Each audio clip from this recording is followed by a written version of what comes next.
today is our job fair program of Ilocano Defenders.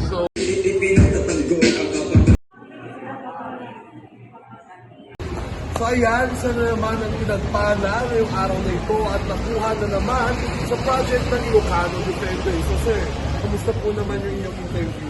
Okay naman, mabilis yung proseso. Salamat nga pala sa Ilocano Defender na may ganito ko yung program. Sana marami pa kayo matulungan. Ayan, so salamat sa Ilocano Defenders.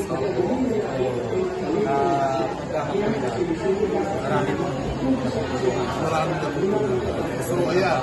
Isa po sa mga sa applicant na nagtagawin yung quiz. Tama, quiz so, congrats po. Maraming salamat Maraming salamat sa opportunities na binigay ko sa amin. Maraming salamat Ilocano.